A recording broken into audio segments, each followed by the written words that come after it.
యొక్క వాక్యంలో నుంచి మత్తయి సువార్త 6వ అధ్యాయం 21వ వచనాన్ని మనం ధ్యానం చేద్దాం. నీ ధనం ఎక్కడ ఉండునో అక్కడనే నీ హృదయము ఉండును. పరలోకమందు మీ కొరకు ధనము కూర్చుకొనుడి, అచ్చట చిమ్మెటైనను తుప్పైనను దాని తినివేయదు, దొంగలు కన్నము వేసి దొంగిలిరరు. దేవుని బిడ్డలారా, ఈ మత్తయి సువార్త 5, 6, 7 అధ్యాయాలు పర్వత ప్రసంగం అంటారు. కొండ మీద యేసు ప్రభు కూర్చొని కొండ మీద నుంచి వచ్చినటువంటి జనసమూహాలకు దేవుడు బోధించాడు. నేను ఎప్పుడు అనుకునేవాడిని, యేసు ప్రభు ఎందుకు కొండలను ఎంచుకున్నాడు అని. దేవుని బిడ్డలారా, ఈ దినాల్లో మనకు పిఏ సిస్టమ్ ఉంది కాబట్టి అందరికీ వినబడతాయి. యేసు ప్రభు దగ్గరికి జనసమూహాలు వచ్చినప్పుడు వారందరూ దేవుని యొక్క వాక్యం వినాలంటే కొండల దగ్గర వెళ్ళి యేసయ్య గట్టిగా మాట్లాడేటువంటి వాడు. అక్కడ ఉండేటువంటి పలుకుడు బండ అంటారు కదా, లేకపోతే ప్రతిధ్వని అంటారు కదా, so that more people can hear he's voice. ఎక్కువ మంది అక్కడికి వెళ్ళేటువంటి ఎక్కువ సందర్భాల్లో యేసు ప్రభు అక్కడికి వెళ్ళి వాక్యాన్ని అందించేవాడు.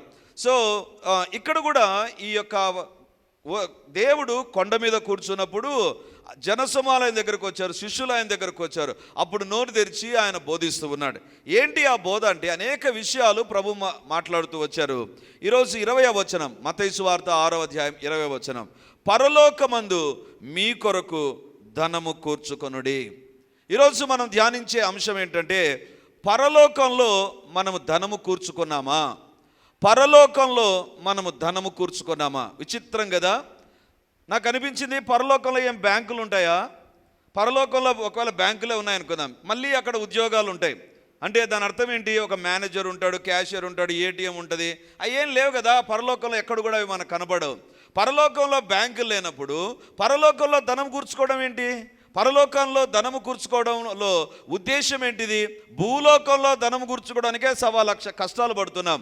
అంటే అవసరాల కోసం డబ్బును కూర్చుకోవడానికి, లేకపోతే మన కోరికలు తీర్చుకోవడానికి డబ్బు కూర్చుకోవడానికి చాలా కష్టపడుతుంటున్నాం కదా. ఎండాకాలం వచ్చిందంటే మళ్ళీ కూలింగ్ కోసం మళ్ళీ కొంచెం డబ్బు ఖర్చు పెట్టాలి. చలికాలం వచ్చిందంటే మళ్ళీ ఖర్చు పెట్టాలి. అంటే ప్రతి కాలంలో ఖర్చు అనేటువంటిది ఉంది. అందుకే మనం భూలోకంలో ధనం కూర్చుకుంటాం. మరి పరలోకంలో ధనం కూర్చుకోవడం ఏంటి? పరలోకంలో ఎందుకు ధనం కూర్చుకోవాలి? పరలోకంలో ధనము కూర్చున్నామంటే ధనముతో ఏం చేస్తాము? భూలోకంలో ధనం ఉందనుకుందాం, మనం కారు కొనుక్కోవచ్చు. భూలోకంలో ధనం ఉందనుకుందాం, లేదా వస్త్రాలు కొనుక్కోవచ్చు. భూలోకంలో ధనం ఉందనుకుందాం, కూర్చోడానికి చైర్లు కొనుక్కోవచ్చు. దేవుని యొక్క వాక్యంలో వ్రాయబడింది, పరలోకంలో అవేమీ లేవు. మరి ధనం ఎందుకు కూర్చుకోవాలి? అసలు ధనం కూర్చుకోమని ఎందుకు ప్రభు చెప్పాడు? దేవుని బిడలారా, ఈరోజు దేవుని యొక్క వాక్యంలో నుంచి మనం చూడబోతున్నాం. ప్రభు అంటున్నాడు, పరలోకంలో మీ కొరకు ధనము కూర్చుకొనుడి. పరలోకంలో ఎవరి కొరకు ధనము కూర్చుకోవాలి? దేవుని కోసం ధనము కూర్చాల్సిన పని లేదు. నువ్వు పరలోకంలో దేవుని కొరకు ఏమైనా ధనము కూర్చాలన్నా అంటే కాదంట. దేవునికి కాదంట ధనము, అది మీ కొరకు కూర్చుకొనుడి. మీ కొరకు కూర్చుకోండి. మళ్ళీ ఏమైనా వంట వార్పు ఉంటుందా ఆడ కూర్చుకోవడానికి?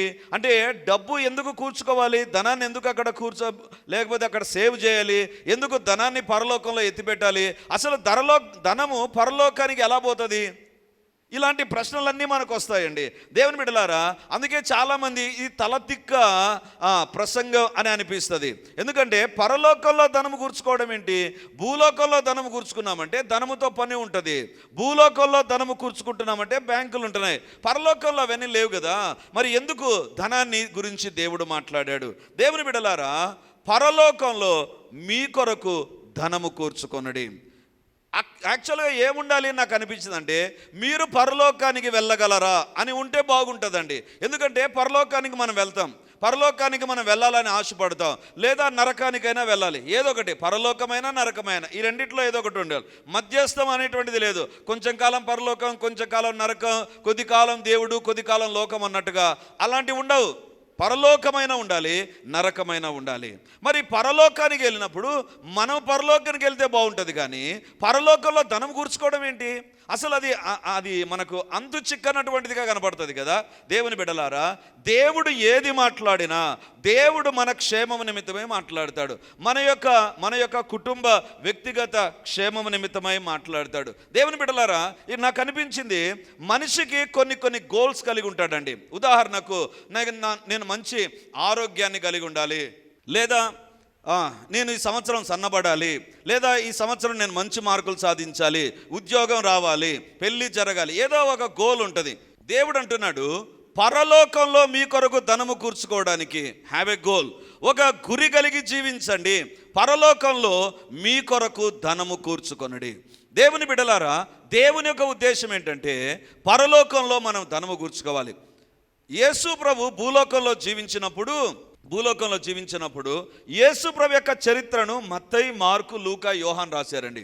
ఈ 4 సువార్తల్లో యేసు ప్రభు యొక్క భూలోకంలో జీవించిన కాలం యొక్క వివరాలు అనేటువంటివి మనకు కనబడతాయి. చాలామంది బైబిల్ పండితులు ఏమంటారంటే ప్రతి 10 వచనాలకు డబ్బుకు సంబంధించిన విషయాల గురించే ఈ 4 సువార్తల్లో కనబడతాయి. ప్రతి 10 వచనాలకు, అంటే అన్ని వచనాలు మనము కూడి ధనాన్ని గురించి ఎన్నిసార్లు మాట్లాడాడని చూస్తే ప్రతి 10 వచనాలకు ఒకసారి యేసు ప్రభు ధనము లేదా ధనానికి సంబంధించిన వాటిని గురించి మాట్లాడాడు. అంటే క్రైస్తవ జీవితంలో ధనము యొక్క విలువ కూడా ఉంది.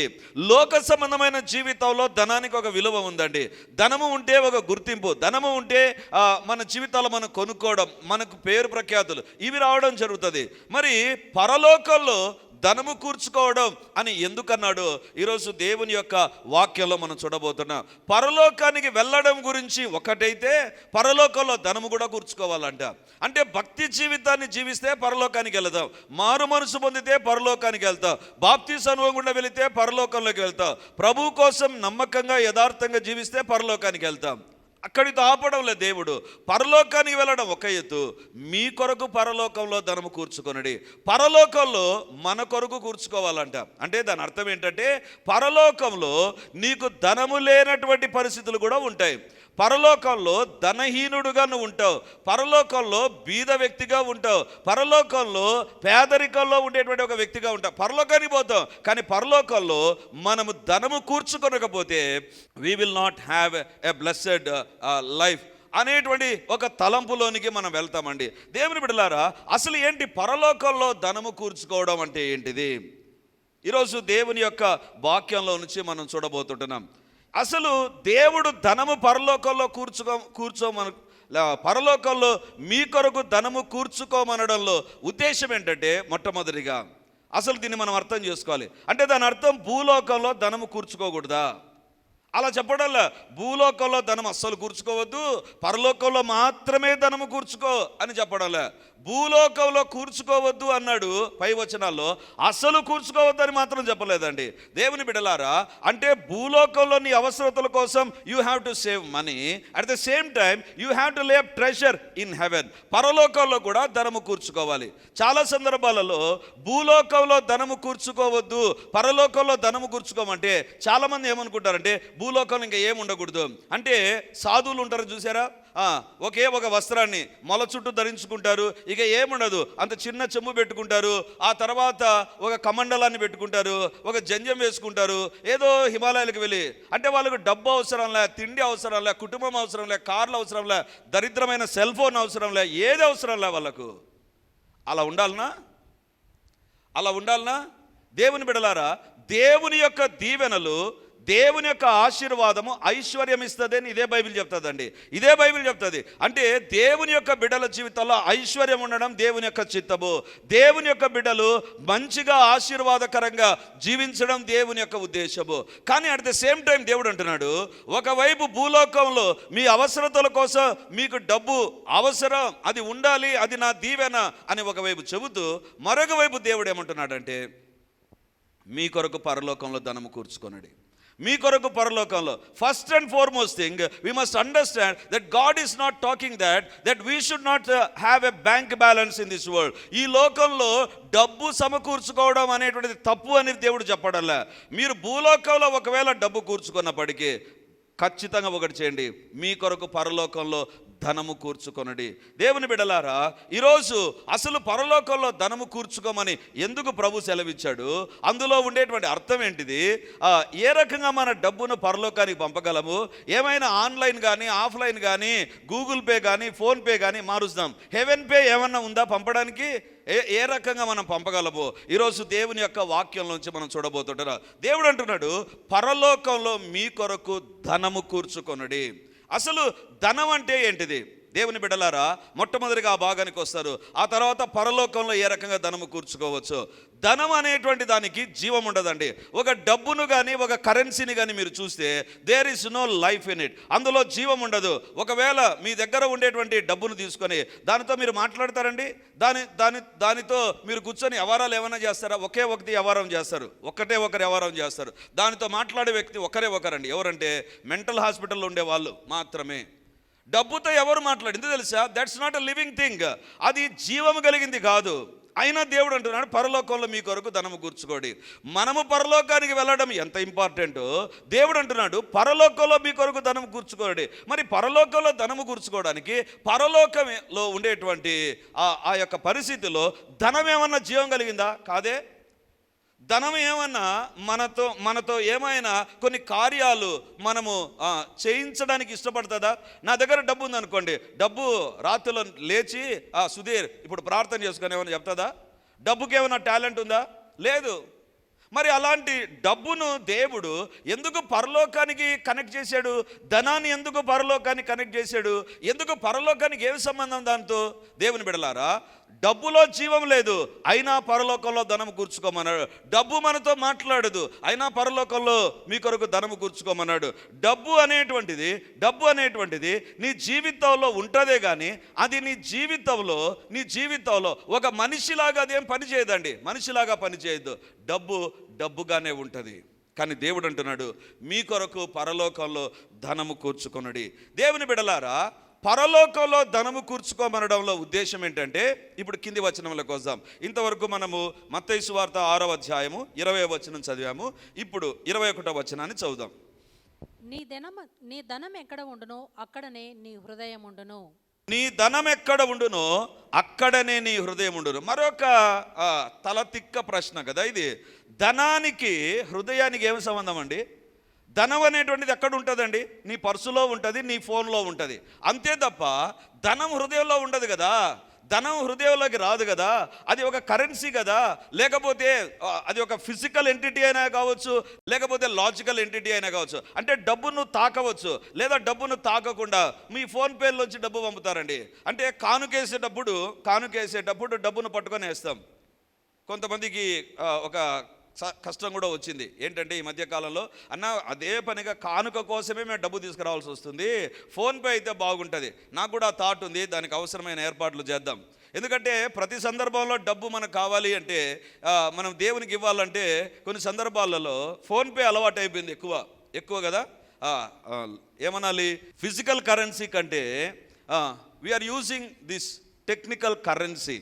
దేవుని బిడ్డలారా, అసలు ధనానికి హృదయానికి ఏం సంబంధం? మొదటి ప్రశ్న. అసలు ఒకవేళ ధనము హృదయానికి కనెక్ట్ అయితే ఏ రకంగా కనెక్ట్ అవుతుంది? అసలు దేవుడు మీ కొరకు పరలోకంలో ధనము కూర్చుకోమన్నాడు. ఆ తర్వాత వెంటనే అంటున్నాడు, నెక్స్ట్ వర్స్లోనే అంటున్నాడు, నీ ధనం ఎక్కడ ఉండునో అక్కడనే నీ హృదయం ఉండును. అంటే ధనానికి హృదయానికి ఏదో ఒక సంబంధాన్ని దేవుడు అక్కడ తీసుకొని వస్తున్నాడు. ధనానికి హృదయానికి ఒక సంబంధం ఉంది. ఆ సంబంధాన్ని గురించే ప్రభు ఇక్కడ స్ట్రెస్ చేసి చెప్తుంటున్నాడు. దేవుని బిడ్డలారా, ఇప్పుడు నేను ఈ సెల్ ఫోన్ కొనాలనుకోండి, ఫస్ట్ ఈ సెల్ ఫోన్కి అవసరమైన డబ్బును నేను తీసుకొని మొదట నా హృదయంలో అనుకుంటాను, ఏంటి, ఒక సెల్ ఫోన్ కొనుక్కోవాలి. ఇక్కడ ప్రారంభమవుతుంది. ధనము నా దగ్గర ఉన్నప్పుడు ఆ ధనమును బట్టి నా హృదయంలో ఒక తలంపు ప్రారంభమవుతుంది, ఒక ఆలోచన ప్రారంభమవుతుంది. నా ధనానికి నా హృదయానికి ఒక సంబంధం ఉంది. ఒక ప్రాపర్టీ నేను కొనాలన్నా అది మొట్టమొదటిగా హృదయంలో పుడుతుందండి. అందరికి ఇల్లు ఉన్నాయి, మాకు ఇల్లు లేవు, మేము ఇల్లు కొనుక్కోవాలి. అందరి దగ్గర బైకులు ఉన్నాయి, మా దగ్గర బైక్ లేదు, బైక్ కొనుక్కోవాలి. అంటే అందరి దగ్గర నేను కనబడక ముందు అది మొట్టమొదటిగా ఎక్కడ ప్రారంభమవుతుంది? హృదయంలో ప్రారంభమవుతుంది. రెండవదిగా, ఒకవేళ ఒక వ్యక్తి పొజిషన్ మీరు దేన్ని బట్టి అంచనా వేస్తారండి? ప్రాపర్టీసే కాదు, ఒక వ్యక్తి పొజిషన్, ఆ వ్యక్తి చదివినటువంటి చదువు, ఆ వ్యక్తి చేసే ఉద్యోగము ఎలాంటి ఉద్యోగం? ఒకవేళ అనుకుందాం, చింపిరి గుడ్డలు వేసుకొని ఆ యొక్క జిల్లా జడ్జి దగ్గర ఒకతను కూర్చుంటాడు, ఐఎమ్ ఆఫీసర్ అని కూర్చుంటాడు ఒక ఆయన, చాలా లావుట్ ఆయన చదివి పిచ్చోడు అయిపోయి అక్కడ కూర్చున్నాడు. ఆయన దగ్గరికి పోయి మీరు అడిగారు అనుకో, అయ్యా మీరు ఏం చేస్తారంటే ఐఎమ్ ఏ కలెక్టర్ అంటాడండి. మీరు కావాలంటే చూడండి, ఆయన గురించి ఇంటర్వ్యూస్ కూడా వచ్చాయి. He will say I'm a collector, నేను కలెక్టర్ అండి అంటాడు. మీరు కలెక్టర్ అని నమ్ముతారా? అతన్ని నమ్మరు. ఎందుకు నమ్మరు తెలుసా? అతడు ఆ రకంగా కనపడ్డు. అతడు అనుకుంటున్నాడు, పిచ్చి పట్టింది కాబట్టి ఆయన అనుకుంటున్నాడు ఆమె కలెక్టర్ అని. కానీ మొట్టమొదటిగా ఏం చేస్తారంటే, అతడు కలెక్టర్ అయితే రోడ్డు పక్కన కూర్చోడు కదా. కలెక్టర్ అయితే అతని వస్త్రాలు ఈ రకంగా కూడా, కలెక్టర్ అయితే అతని డబ్బు వేరుగా ఉంటుంది. ఒక వ్యక్తి యొక్క పొజిషన్ నిర్ణయిస్తుంది ఒక హృదయం. ఒక ప్రాపర్టీనే కాదు, ఒక వ్యక్తికి ఉండే పొజిషనే కాదు, ఒక వ్యక్తికి ఉండేటువంటి అధికారం దేవుని బిడ్డలారా, ఈ దినాన అధికారం ఎవరికి వస్తుందండి? ఎవరు ఎక్కువ డబ్బు ఖర్చు పెడితే కదా. ఎలక్షన్ సీజన్లోనికి వచ్చాం. ఎవరు కుమ్మరిస్తే, క్రైస్తవులు అలా చేయకూడదు. మీ పవిత్రమైన అమూల్యమైన ఓటును మీరు అమ్ముకోకూడదు. ఓకే, ఇది ఉంగరాలకు కదా వస్తాయి మన ఇంటి దగ్గరికి, అమ్ముకోవద్దు. మీ కొరకు పరలోకంలో ధనము కూర్చుకోండి. అది దేవుని బిడ్డలారా, దేవుని యొక్క వాక్యంలో దేవుడు అంటున్నాడు, నీ ధనం ఎక్కడ ఉండునో అక్కడనే నీ హృదయం ఉండును, అక్కడనే నీ హృదయం ఉండును. దేవుని బిడ్డలారా, ధనానికి హృదయానికి చాలా దగ్గర సంబంధం ఉంటుందండి, మర్చిపోవద్దు. ధనం ఏం చేస్తుందంటే నీ హృదయంలో పని చేయడం ప్రారంభిస్తుంది. ధనముకు సంబంధించిన కోరికలు నీ హృదయంలో కలుగుతాయి. నేను ఇది కొనుక్కోవాలి, ఇది సంపాదించాలి, ఇది నేను కలిగి ఉండాలి, కోరికలు హృదయంలో కలుగుతాయి. ఇప్పుడు దేవుడు అంటున్నాడు, పరలోకంలో మీ ధనము కూర్చుకోవాలంటే అర్థం ఏంటంటే, నీ హృదయం విషయంలో జాగ్రత్తగా ఉండు. నీ హృదయాన్ని డామినేట్ చేస్తుంది డబ్బు. నీ హృదయంలో ఆలోచనలు పుట్టిస్తుంది, నీ హృదయంలో కోరికలు పుట్టిస్తుంది, నీ హృదయాన్ని మారుస్తుంది. నీ హృదయంలో ఉండేటువంటి ఉద్దేశాలపైన డబ్బు ప్రభావం ఉంటుంది. అందుకే దేవుడు అంటున్నాడు, మీ కొరకు పరలోకంలో ధనము కూర్చుకొనడి. అవునా? హృదయం పైన ధనం పనిచేస్తుందండి, అబ్సల్యూట్గా పనిచేస్తుంది, ఖచ్చితంగా పనిచేస్తుంది. బైబిల్లో మీకు ఒక ఉదాహరణ చూపిస్తాను. యోహాను సువార్త 12వ అధ్యాయము 5-6 వచనాలు చూడండి. యోహాను సువార్త 12వ అధ్యాయం 5-6 వచనాలు. ఈ అత్తరెందుకు 300 దేనారములకు అమ్మి బీదలకు ఇయ్యలేదనను, వాడిలాగ చెప్పినది బీదల మీద శ్రద్ధ కలిగి కాదు, కానీ వాడు దొంగ అయి ఉండి తన దగ్గర డబ్బు సంచి ఉండినందున అందులో వేయబడినది దొంగలించుచూ వచ్చెను గనుక అలాగూ చెప్పెను. ఇక్కడ యూదా ఇస్కరియోతు ఎవరండి? యూదా ఇస్కరియోతు యేసు ప్రభు దగ్గర అపోస్తలుడు, 12 మందిలో ఒకడు. ఇతడు 12 మందిలో ఒకడైనప్పటికీ ఇతడు బైబిల్లో ఏమని చెప్తుందంటే అపోస్తలుడే, కానీ దొంగ అయి ఉండెను. అసలు అపోస్తలుడు దొంగగా ఎట్లా మారిపోయాడండి? అపోస్తలుడుగా ఉండాలి కదా. అపోస్తలుడు దొంగగా మారడానికి గల ఉద్దేశం ఏంటి? బైబిల్లో వ్రాయబడింది, అతడు బీదల మీద శ్రద్ధ కలిగి కాదు, కానీ వాడు దొంగ అయి ఉండి తన దగ్గర డబ్బు సంచి ఉన్నందున అందులో వేయబడినది దొంగిలించుచూ వచ్చాను గనుక అలాగు చెప్పెను. అంటే ఒక అపోస్తలుని హృదయంలో అపోస్తలునికి సంబంధించినటువంటి ఉద్దేశాలు లేకుండా డబ్బు పైన ఎప్పుడైతే తన మనసు వెళ్ళిపోయిందో అపోస్తలుడు దొంగగా మారిపోయాడు. ఇప్పుడు చెప్పండి, పరలోకంలో ఎందుకు లేడు? పరలోకంలో ఈ యొక్క యూదా ఇస్కరియోతు ఎందుకు లేడు? పరలోకంలో యూదా ఇస్కరియోతు లేకపోవడానికి కారణం ఏంటి? పరలోకంలో అతడు ఉండాలి, అతనికి సంబంధించిన ధనం ఉండాలి, కానీ అతడు పరలోకంలో ధనము కూర్చుకోకుండా భూలోకంలో ధనము కూర్చుకునేటువంటి విషయంలో సిద్ధపడిపోయాడు. అంటే he is running after a money. అతని హృదయంలో ఒక కోరిక ఉంది. యేసు ప్రభు ఎప్పుడు చెప్తుంటాడు, నేను తండ్రి వద్దకు వెళ్ళాలి, తండ్రి ఎప్పుడు పోతాడో తెలియదు, ఎప్పుడు వెళ్ళిపోతాడో తెలియదు. సడన్గా దేవుడు వెళ్ళిపోయాడంటే మా పరిస్థితి ఏంటి అని దొంగిలిస్తూ రావడం ప్రారంభించాడు. దేవుని బిడ్డలారా, నీ హృదయంలో పుట్టేటువంటి ఆలోచనల పైన డబ్బు ప్రభావం ఉంటుంది. నీ హృదయంలో పుట్టేటువంటి అవసరతల పైన డబ్బు ప్రభావం ఉంటుంది. నీ యొక్క కోరికల పైన డబ్బు ప్రభావం ఉంటుంది. కాబట్టి అది నీ హృదయంలో పనిచేస్తుంది. ఈరోజు దేవుడు అంటున్నాడు, నీ హృదయాన్ని డిస్టర్బ్ చేసే ఒకటి ఉంది. ఏంటి తెలుసా? డబ్బు. యూదా ఇస్కరియోతు అతడు తన అపోస్తలత్వాన్ని కోల్పోవడానికి డబ్బు పైన అతని దృష్టి వెళ్ళిపోయింది. దేవుని బిడ్డలారా, పరలోకంలో మీ కొరకు ధనము కూర్చుకొనుడి అంటే అర్థం ఏంటి తెలుసా? పరలోకంలో నీ హృదయాన్ని దేవుని నుంచి దూరం చేసేటువంటి డబ్బు కాకుండా ఉండాలి. అది నీ జీవితంలో ఉండాలి. ఈరోజు దేవుడు మనతో మాట్లాడుతుంటున్నాడు. ఈ లోకంలో ఉండేటువంటి డబ్బు పైన ఉండేటువంటి మమకారం, డబ్బు పైన ఉండేటువంటి కోరికలు ఒక వ్యక్తిని దేవుని నుంచి దూరం చేస్తాయి. జాగ్రత్త. ఈ దినాల్లో మనిషికి ఉండేటువంటి ప్రయత్నం ఏంటి తెలుసా? వాళ్ళకి ఇంత డబ్బు వస్తుంది కాబట్టి నాకు కూడా ఇంత డబ్బు రావాలి, కాబట్టి దేవునికైనా ద్రోహం చేద్దాం. బాప్తిసం పొందిన తర్వాత చూద్దాంలే, బాప్తిసం పొందాం ఏదో ఒకటి అయిపోయిందిలే, కానీ ఏదో ఒక రకం డబ్బు సంపాదించాలి. ఏదో ఒక రకంగా బాప్తిసం పక్కకి వెళ్ళిపోతుంది, ప్రభు ప్రక్కకి వెళ్ళిపోతాడు, సేవ ప్రక్కకి వెళ్ళిపోతుంది, అన్ని ప్రక్కకి వెళ్ళిపోతాయి. ఒకటే ఒక దానిపైన మనసు నిలపబడుతుంది. ఏంటి తెలుసా? డబ్బు పైన. అందుకే దేవుడు అంటున్నాడు, నీ ధనం ఎక్కడ ఉండునో అక్కడే నీ హృదయం ఉంటుంది. వేరొక చోట ఉండదు, వేరొక చోట ఉండదు. యూదా ఇస్కరియోతు, ఎందుకు నువ్వు తప్పిపోయావు అంటే అతడు అంటాడు, డబ్బు యొక్క ప్రభావం నా హృదయం పైన పనిచేసింది, పరలోకాన్ని నేను కోల్పోయాను. దేవుని బిడ్డలారా, నీ జీవితంలో నీ డబ్బు నేను నరకానికి నడిపించేటువంటి కోరికలు కలిగి ఉన్నట్లయితే జాగ్రత్త పడమని కోరుతున్నాను. నీ డబ్బు ఎంత ఉండాలి అంటే నిన్ను పరలోకానికి పోకుండా అడ్డుకోకూడదు.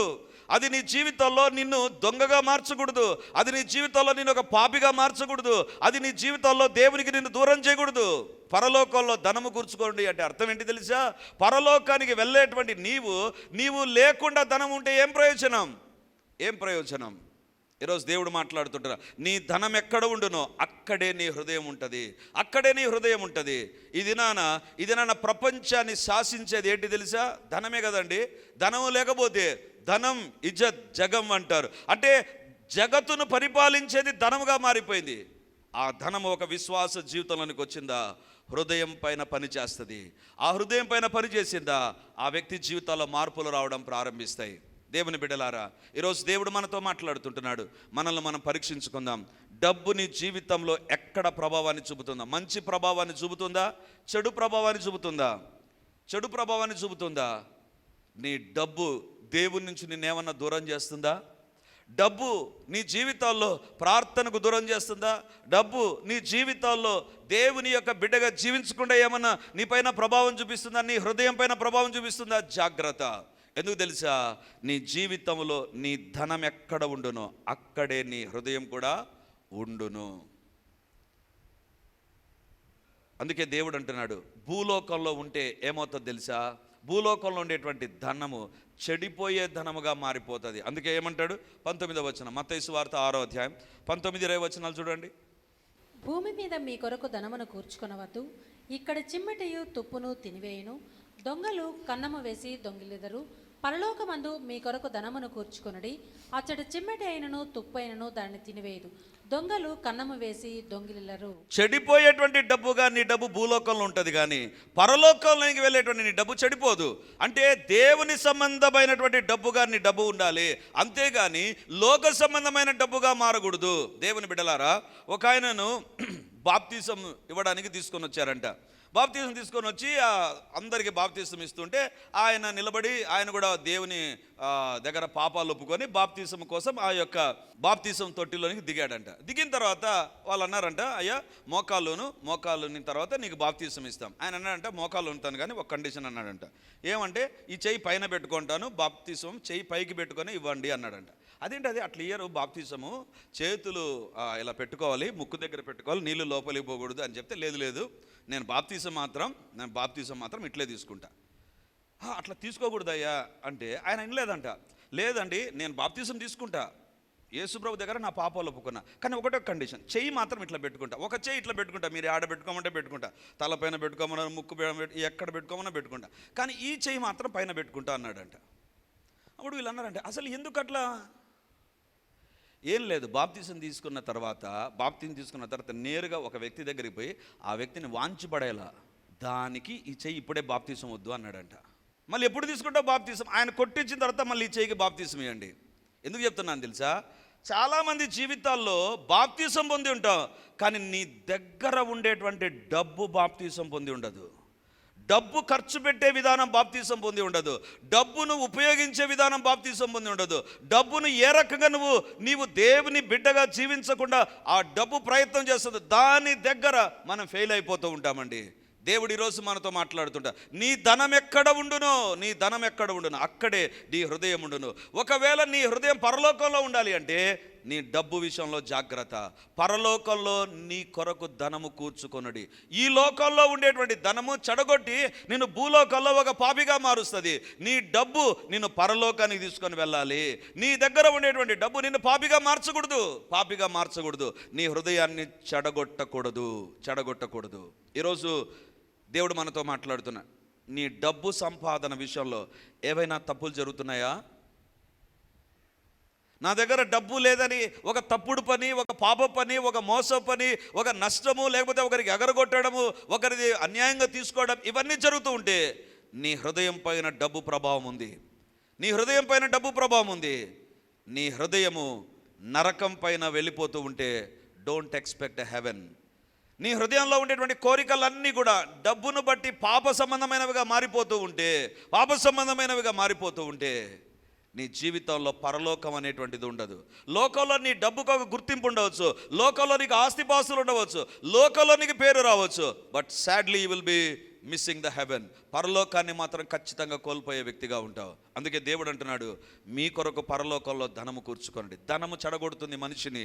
ధనము ఒక వ్యక్తి యొక్క హృదయం పైన పనిచేసింది. ఎంత పని చేసిందంటే యేసు ప్రభు వాక్యాన్ని నేరుగా విన్నాడు. యేసు ప్రభు దగ్గర 3.5 సంవత్సరాలు ట్రైనింగ్ పొందినటువంటి అపోస్తలుడైన యూదా ఇస్కరియోతు హృదయాల్లో డబ్బు విషయంలో తప్పిపోయాడు.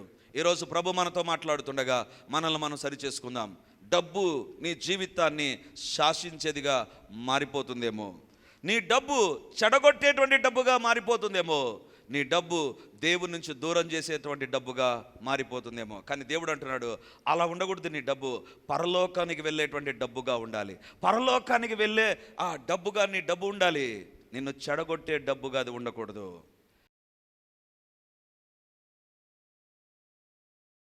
హల్లెలూయా, హల్లెలూయా, హల్లెలూయా. గొప్ప దేవానికి వందనాలు తండ్రి. మా జీవితాల్లో డబ్బును నమ్ముకొని నష్టపోయేటువంటి వారంగా మేము ఉండకుండా, డబ్బు పైన మా దృష్టి ఉంచి పరలోకాన్ని కోల్పోయే వారంగా మేము ఉండకుండా, డబ్బు పైన మేము ఆశలు కలిగి విశ్వాస భ్రష్టులము కాకుండా, డబ్బును ప్రేమించే వారముగా మేము ఉంటూ దేవునికి దూరం అయిపోయే వారంగా మేము ఉండకుండా చేయండి ప్రభా. డబ్బు మా దగ్గర ఉన్నప్పుడు నాయనా మీ స్థానం మీదే, డబ్బు స్థానం డబ్బుగానే మేము ఉంచే వారంగా ఎల్లప్పుడూ ఉందుముగాక. తండ్రి, డబ్బు ద్వారా నాకు గుర్తింపు ఉంటుంది, డబ్బు ద్వారా నాకు ప్రయోజనం ఉంటుంది అని దేవునికి దూరం అయిపోయి డబ్బు ముసుగులో తండ్రి సంపాదనలో ఎవరు ఉన్నా ప్రభా, మీ రక్తం అలాంటి వారిని కడుగునుగాక, మీ రక్తం అలాంటి వారిని కడుగునుగాక. పేదరికాన్ని బట్టి డబ్బును తండ్రి వేరొక రకంగా సంపాదించుకోవాలనే ప్రయత్నంలో ఎవరు ఉన్నానైనా అది విఫలమగునుగాక. దేవా, మీరే ప్రతి అవసరమును తీర్చే దేవుడవని నీ పైన ఆధారపడే కృపను అనుగ్రహించండి ప్రభువా. దేవా, మా జీవితాల్లో డబ్బు విషయంలో జాగ్రత్త కలిగి జీవించుదుముగాక. దేవా, మీ కొరకు పరలోకంలో ధనము కూర్చుకొనుడి అనేటువంటి ఈ మాట మా హృదయాలను దర్శించునుగాక, మా చూపులను ప్రభావితము చేయనుగాక. మేము డబ్బుకి ఇచ్చే విలువ విషయంలో జాగ్రత్త కలిగి జీవించుదుముగాక. యేసయ్య పరిశుద్ధ నామమందు ప్రార్థించి అడిగి పొంది ఉంటున్నాము తండ్రి. Amen, amen, amen. Praise the lord. యేసుక్రీస్తు పరిశుద్ధ నామమందు ఈ యొక్క విమోచన గడి అనే టీవీ కార్యక్రమాన్ని వీక్షిస్తున్నటువంటి దేవుని బిడ్డలారా, మీ ఒక్కొక్కరికి నా హృదయపూర్వకమైనటువంటి వందనాలు, శుభములు, ప్రార్థనలు తెలియజేస్తున్నాను. దేవుని యొక్క ఉచితమైన కృపను బట్టి ప్రతి ఆదివారం ఉదయం 9:30 గంటలకు మొదటి ఆరాధన రెడీమర్ చర్చ్లో జరుగుతూ ఉంది. వందలాది మంది ప్రజలు హాజరై దేవుని దీవెనలు పొందుతుంటున్నారు. మీరు కడప చుట్టూ ఉండేటువంటి గ్రామాల్లో ఉండేటువంటి వారైతే, సమీపాన ఉండేటువంటి వారైతే ఆదివారం ఆరాధనకు తప్పకుండా హాజరై దేవుని దీవెనలు మీరు పొందాలని కోరుతుంటున్నాను.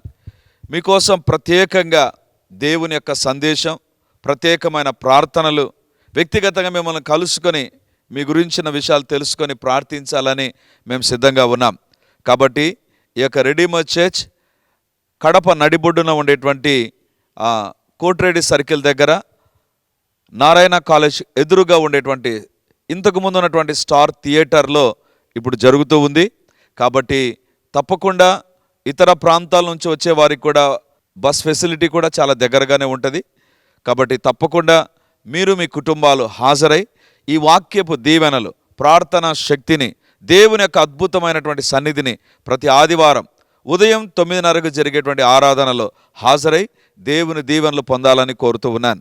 సాయంత్రం 7 గంటలకు కూడా 2వ ఆరాధన ఉంటుంది. తప్పకుండా ఈ 2 ఆరాధనలకు మీరు హాజరై దేవుని దీవెనలు పొందాలని కోరుతూ ఉంటున్నాను. మరిన్ని వివరాలకు ఈ కింద కనబడుతున్నటువంటి నంబర్ 9885669572 లేదా 9440407722కు మీరు కాల్ చేసి వివరాలు తెలుసుకోవాల్సిందిగా కోరుతున్నాను. God bless you.